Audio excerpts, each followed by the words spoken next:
Prayagraj shootout में जो कहा करके दिखाया। माफिया के अवैध साम्राज्य को मिट्टी में मिला दिया।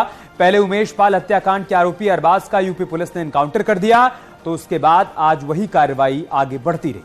आज प्रयागराज में अतीक अहमद के करीबी जफर अहमद के घर बुलडोजर एक्शन हुआ और एक बार फिर सीएम योगी ने अखिलेश यादव के आरोपी के साथ तस्वीर पर हमला बोला और कहा कि पहले वन डिस्ट्रिक्ट वन माफिया होता था, लेकिन अब सबका सफाया हो रहा है, ये कहा मुख्यमंत्री ने सदन में इस तस्वीर पर निशाना साधते हुए।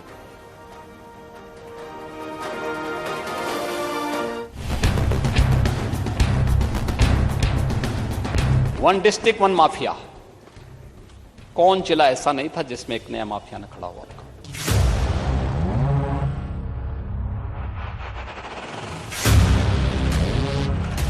एक बार फिर बाबा का बुलडोजर एक्शन में है। उन आरोपियों की अवैध संपत्ति को ध्वस्त किया गया और माफिया के मंसूबों को मिट्टी में मिला दिया। बुलडोजर उसके मकान पर चला जिसने उमेश पाल हत्याकांड की साजिश रची थी और अपने शूटर्स के साथ वारदात को अंजाम दिया था।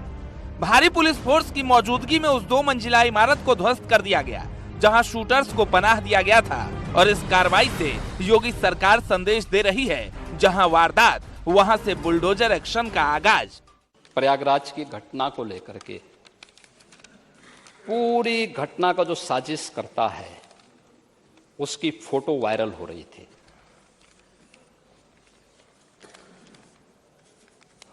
साजिशकर्ता की फोटो वायरल हो रही थी कल, और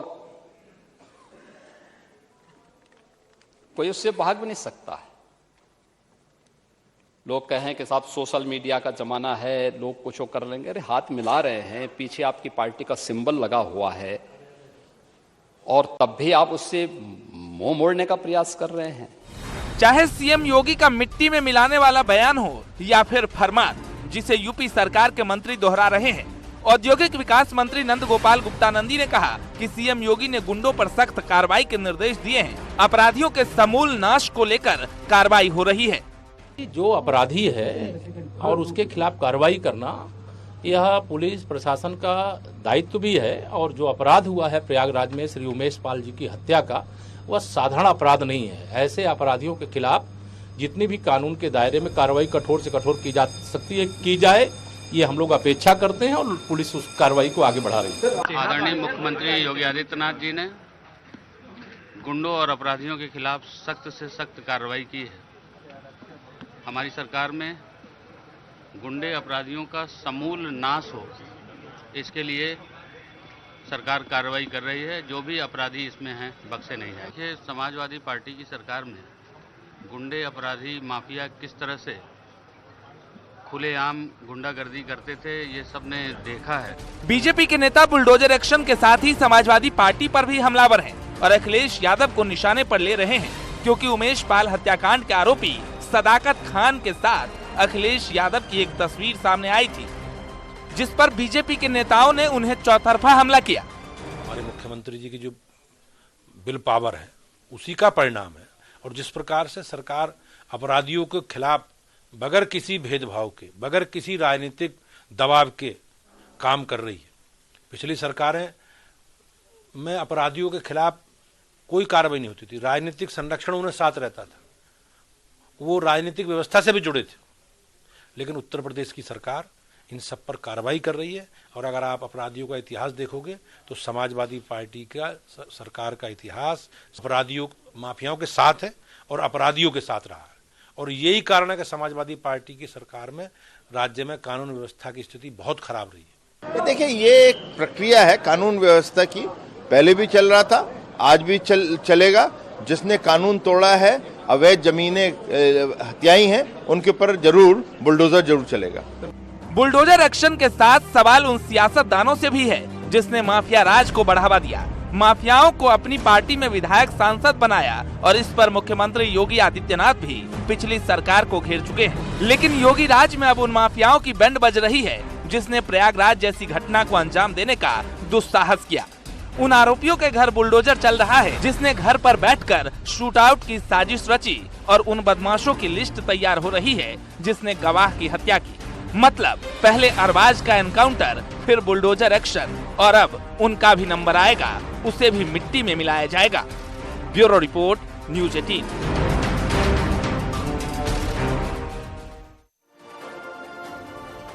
इधर गवाह मर्डर केस में सीएम योगी के निर्देश पर यूपी पुलिस एक्शन में हत्या में शामिल अपराधियों की लिस्ट बनाई जा चुकी है और अरबाज की तरह ही बाकियों को भी पाताल लोक से ढूंढने की तैयारी है।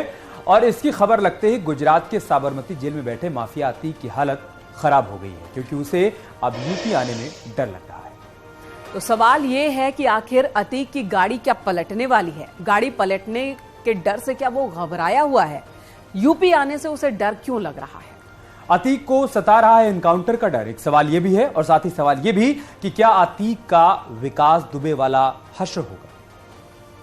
और ये सवाल इसलिए क्योंकि बीजेपी सांसद सुब्रत पाठक और मंत्री जेपीएस राठौर ने अपराधियों और माफियाओं को चेतावनी दी है और कहा कि अगर वक्त पर नहीं संभले तो विकास दुबे वाला हश्र हो सकता है, यानी गाड़ी कभी भी पलट सकती है। बीजेपी सांसद सुब्रत पाठक ने कहा कि उमेश पाल की हत्या यूपी सरकार पर हमला है।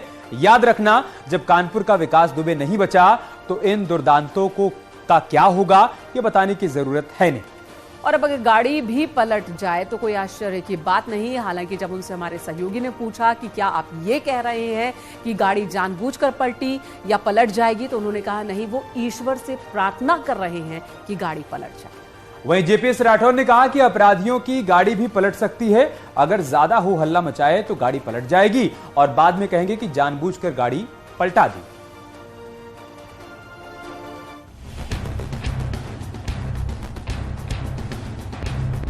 प्रदेश की सरकार के ऊपर हमला करने वाला विकास दुबे का क्या हश्र हुआ सबको मालूम है। तो इन दुर्दांतों के साथ क्या होगा मुझे बताने की आवश्यकता नहीं।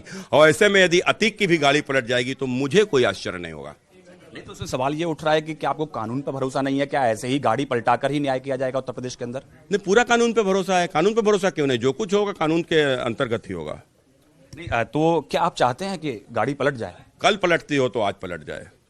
नहीं, लेकिन विवाद तो इसी बात पे हो गया ना कि गाड़ी पलटाकर ही अगर न्याय देना है तो फिर कानून व्यवस्था का क्या करेंगे? नहीं, तो मैं ईश्वर से डिमांड कर रहा हूँ ना। ईश्वर करता है, देखो बुद्धि फेर देता है। विकास दुबे की बुद्धि फेर दी थी, तो बुद्धि फेरने में उसने भागने की कोशिश की। भागने की कोशिश में आपाधापी में वो गाड़ी पलट गई। ड्राइवर से गाड़ी जब पलट गई तो आपने देखा भागा और भागने के बाद दुनिया से भाग गया।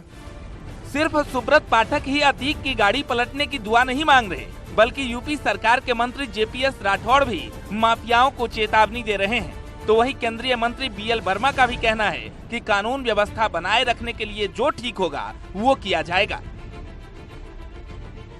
अपराधियों और माफियाओं को कि अगर पुलिस के गिरफ्त में आ जाएं तो इतना हाय तौबा ना मचाएं कि ड्राइवर असंतुलित होके और गाड़ी पलट जाए। तो ये उनकी सुरक्षा के लिए है। अब इस तरीके से अगर गाड़ी पलट जाती है तो उसमें सरकार का कोई या उत्तर प्रदेश पुलिस का कोई दोष नहीं होगा, लेकिन अपराधियों माफियाओं को जिस तरीके से भी दमन करने का काम हो सकता है, जिस तरीके से उनको सजा दिलाने का काम हो सकता है, उनको सूली लटकाने के लिए जो भी प्रक्रिया हो सकती, उसके लिए उत्तर प्रदेश सरकार प्रतिबद्ध है। गाड़ी कभी भी पलट सकती है। अब ये विषय तो मेरी जानकारी में आपको पता है, मुझे नहीं मालूम, लेकिन मैं कह सकता हूं कि जब जब कानून व्यवस्था को ठीक करने की जो आवश्यकता पड़ती है वो कदम हमारी सरकार उठाती है। माफिया अतीक की गाड़ी पलटने की बात हो रही है तो उधर अतीक अहमद को एनकाउंटर का डर सताने लगा है। साबरमती जेल में बंद अतीक इतना घबरा चुका है कि सुरक्षा के लिए सुप्रीम कोर्ट का चौखट खटखटा रहा है। दरअसल अतीक अहमद के वकील हनीफ खान ने सुप्रीम कोर्ट में याचिका दायर कर गुहार लगाई है कि अतीक को साबरमती जेल से यूपी जेल में ना शिफ्ट किया जाए, नहीं तो उसका एनकाउंटर हो सकता है। सुप्रीम कोर्ट हमारा कस्टोडियन है। सुप्रीम कोर्ट के ऑर्डर से ही हमको अहमदाबाद गुजरात भेजा गया है, तो हम सुप्रीम कोर्ट से ही गुहार लगाने आए हैं कि आपने भेजा है, आप रक्षा करिए हमारी। अंदाजा अतीक को भी है कि उसका गुनाह किसी माफी के लायक नहीं है। उधर मंत्री अतीक की गाड़ी विकास दुबे की तरह पलट जाए इसकी प्रार्थना कर रहे हैं। दरअसल माना जा रहा है कि मामले में पूछताछ के लिए अतीक को साबरमती जेल से यूपी लाया जा सकता है। बीजेपी नेताओं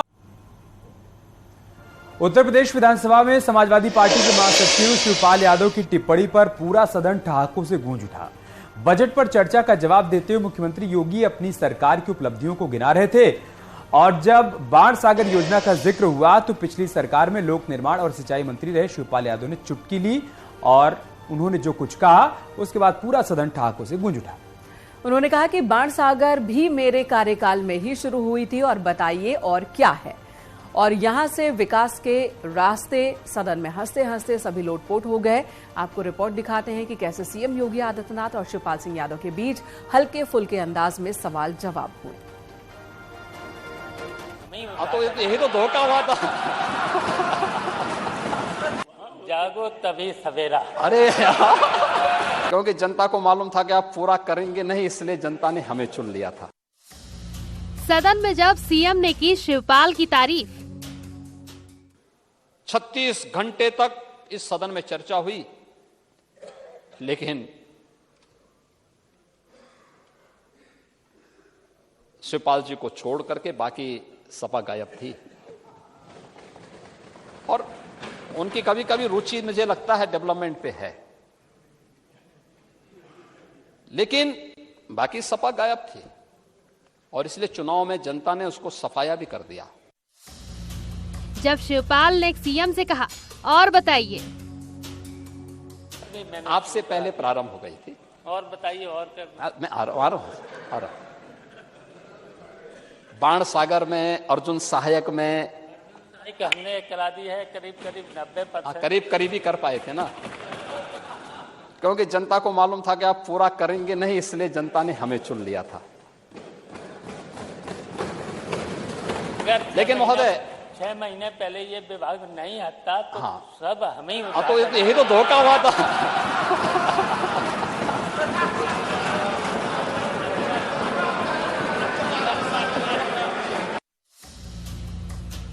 अन्याय पर शिवपाल को सीएम योगी की राय, आपके साथ अन्याय तो जरूर होता है, सचमुच। देखिए, आप व्यवहारिक चीज जमीन पे आप संघर्षों से बढ़े हैं तो आपको संघर्ष की कीमत भी मालूम है। और आप सचमुच अगर यहां पर होते ना तो तस्वीर कुछ और होती। लेकिन समस्या क्या है ना, जागो तभी सवेरा। अरे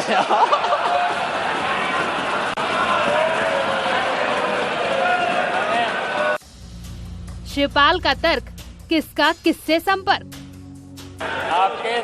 आपके संपर्क में भी बहुत रहे, बहुत 3 साल संपर्क में रहे। अभी भी हमारा संपर्क है। अरे अभी भी संपर्क है तो आपको सब पता है।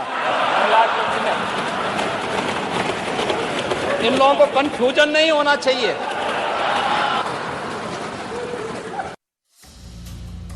संघर्ष को सलाम, शिवपाल को सम्मान। देखिए, हम लोग संघर्ष को हमेशा सम्मान देते हैं और संघर्ष व्यक्ति को करना चाहिए, कोई दिक्कत नहीं, ये सब चलता है, कोई दिक्कत नहीं, अच्छा है। लेकिन 17 से लेके 22 के बीच में सिंचाई की 20 से अधिक परियोजनाएं हम लोगों ने पूरी की और जिनसे अब अन्नदाता किसानों को जल उनके खेत के लिए पानी मिलना प्रारंभ हुआ है। 11 डैम मैंने बुंदेलखंड में और बना दिए और 100 तालाब खुदवा दिए। ये भी तो बता। आप करना चाहते थे, आपको करने नहीं दिया गया। देखिए, जितना पैसा करा दिया, जितना पैसा हम दे रहे हैं, अगर इतना पैसा आपको भी दिया होता तो आप भी कर सकते थे।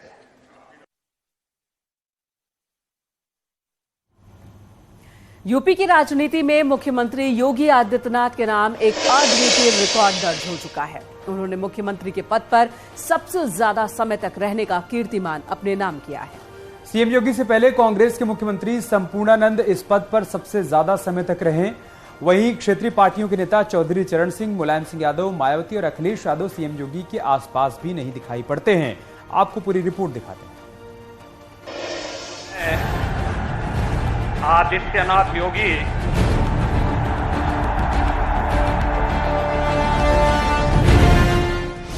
जिसके तेवर हैं अलहदा, जिसका अंदाज है जुदा, जिसके नाम पर यूपी की जनता है फिदा।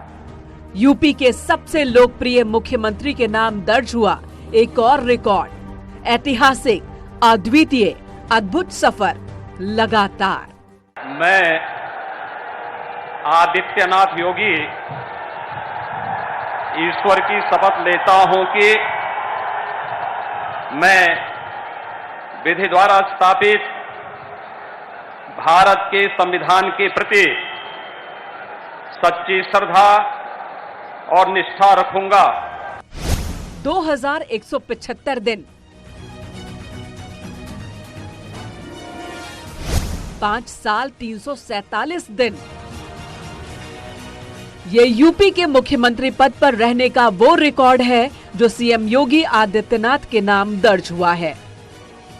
न भूतो न भविष्यति की कहावत को चरितार्थ करता ये रिकॉर्ड इस बात की गवाही है कि योगी आदित्यनाथ आज भी यूपी वालों के दिलों में धड़क रहे हैं। योगी 5 साल और 347 दिनों से लगातार मुख्यमंत्री पद पर काबिज हैं। न मायावती उनके करीब हैं, न अखिलेश। इस रिकॉर्ड में मुलायम सिंह यादव का नाम भी दूर तक नहीं है, बल्कि उनसे पहले कांग्रेस के मुख्यमंत्री डॉक्टर संपूर्णानंद इस पद पर सबसे ज्यादा समय तक रहे हैं। यानी क्षेत्रीय पार्टियों के नेता जैसे चौधरी चरण सिंह, मुलायम सिंह यादव, मायावती और अखिलेश यादव सीएम योगी के आसपास भी नहीं दिखाई पड़ते। इसकी कल्पना आप नहीं कर सकते थे कि साहब दोबारा योगी फिर से आ रहे हैं।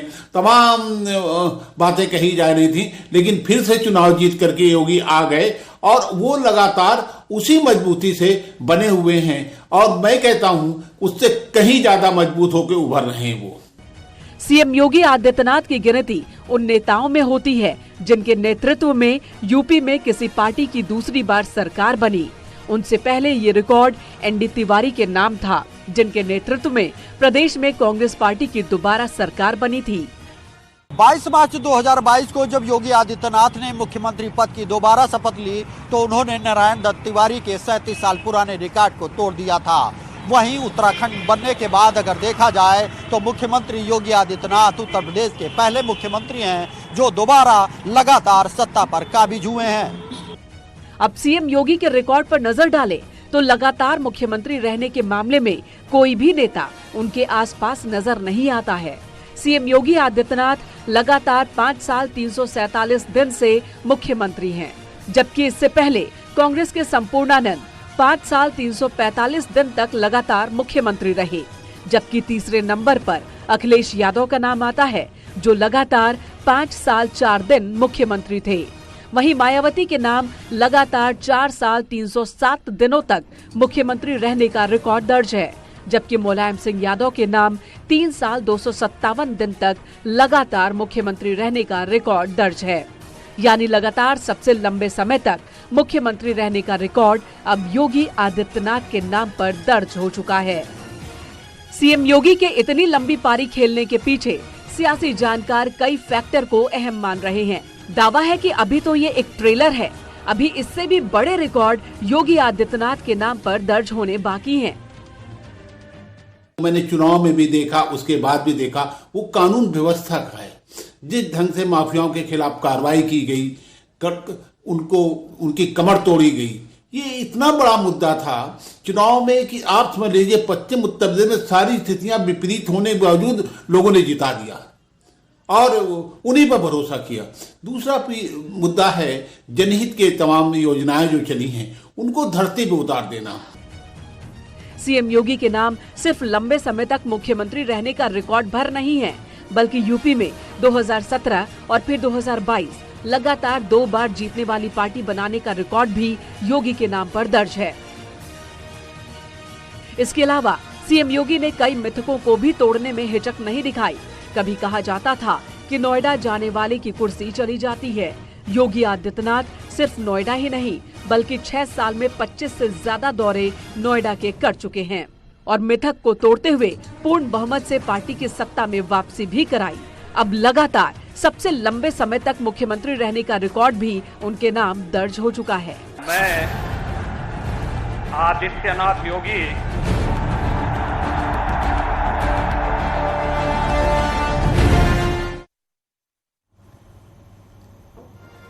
यहाँ रुकेंगे एक छोटे से ब्रेक के लिए। खबरें जारी हैं, बने रहें हमारे साथ।